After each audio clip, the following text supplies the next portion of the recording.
নমস্কার বন্ধুরা, আশা করছি সকলে খুবই ভালো আছেন। বং কিচেন বনানী নতুন একটা রেসিপিতে আপনাদের স্বাগত জানাই। আমি আজকে যে রান্নাটি করব সেটি হলো রুই মাছের একটা একদম সম্পূর্ণ আলাদা একটা রেসিপি।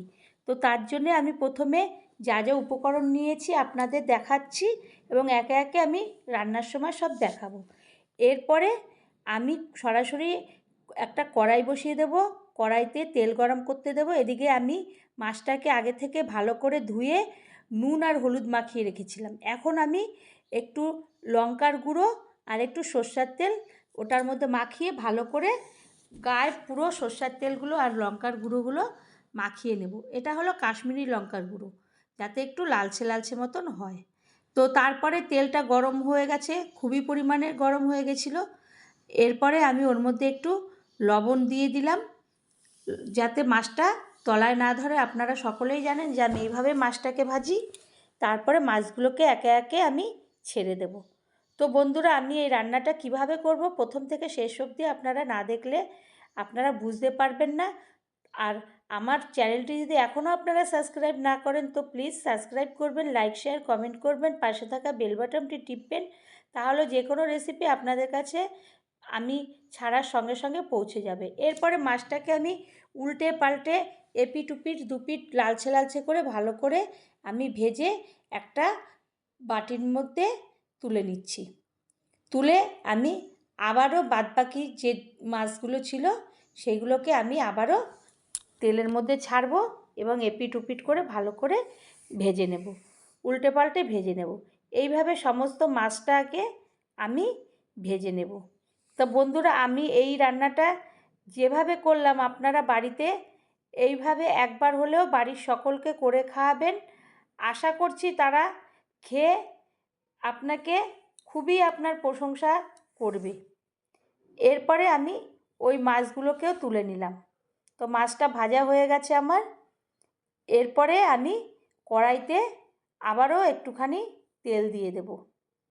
মাছ ভাজতে গিয়ে তেলটা কম হয়ে গেছে, সেই কারণে তেল দেব। এরপরে দিয়ে দেব দুটো দারচিনি, ছোট ছোট টুকরা দারচিনি, তারপরে দুটো তেজপাতা, তারপরে দিয়ে দেব একটা এলাচ, তারপরে দুটো শুকনো লঙ্কা দিয়ে দেব। ফোড়নের জন্য আমি এটা ব্যবহার করব। যখন ফোড়নটার একটা সুন্দর গন্ধ বেরাবে তখন আমি ওর মধ্যে আগে থেকে পেঁয়াজগুলোকে কেটে রেখেছিলাম, সেই পেঁয়াজগুলোকে ঝিরিঝিরি করে কাটা পেঁয়াজগুলো দিয়ে দেব। পেঁয়াজটা একটু লালচে মতন ভাজা হয়ে গেলে, নরম হয়ে গেলে ওর মধ্যে আমি আগের থেকে টুকরো করে রেখেছিলাম টমেটো, সেই টমেটোটাকে দিয়ে দেব।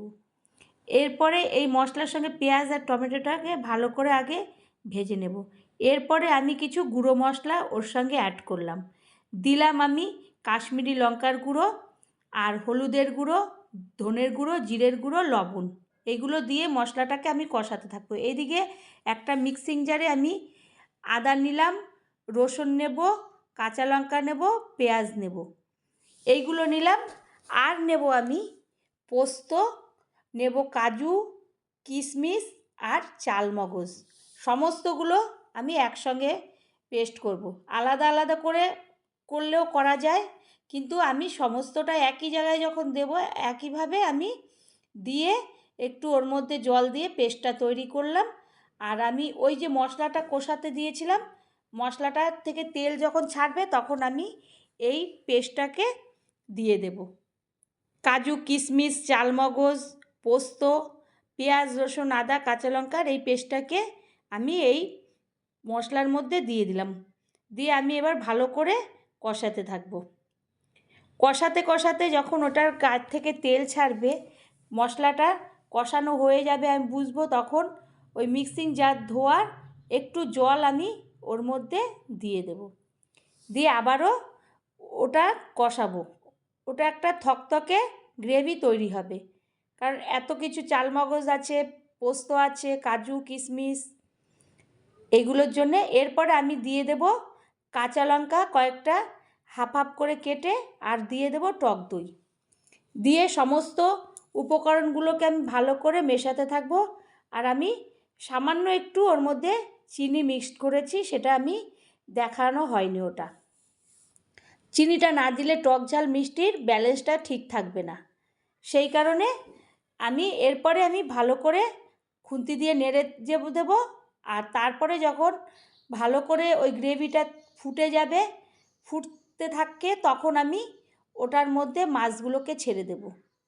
এইভাবে মাছগুলোকে দিয়ে আমি উল্টে পাল্টে ভালো করে এপিট করে ওই গ্রেভিটা যাতে মাছের ভেতর ঢুকে যায় সেইভাবে আমি নাড়াচাড়া করে এপিট করে দিতে থাকবো। যখন দেখব গ্রেভির থেকে তেল ছাড়ছে, আমি বুঝবো যে হ্যাঁ হয়ে গেছে আমার, তখন আমি ওর মধ্যে একটু ধনেপাতা কুচি ছিটিয়ে দেব। এরপর আমি খুন্তির সাহায্যে আবারও ধনেপাতাগুলোকে মাছের সঙ্গে ভালো করে মিশাবো। এইভাবে মিশিয়ে যখন দেখব হয়ে গেছে, ধনেপাতাগুলো একটু নরম মতো হয়ে গেছে, একটা গন্ধ ছাড়ছে, তখন আমি ভাববো যে মাছটা হয়ে গেছে। তখন আমি গ্যাসটাকে বন্ধ করে আমি একটা প্লেটের মধ্যে ওটাকে তুলব। তো বন্ধুরা, আমি যেভাবে এই রুই মাছটাকে রান্না করলাম, একবার হলেও আপনারা বাড়িতে করবেন। এটা আপনি রুটি, পরোটা কিংবা ফ্রাইড রাইস, পোলাও, যে কোনো ভাত, যে কোনো জিনিসের সঙ্গে খেতে পারবেন। যদি আমার এই রেসিপিটা ভালো লাগে, লাইক, শেয়ার, কমেন্ট করবেন, পাশে থাকবেন। ধন্যবাদ।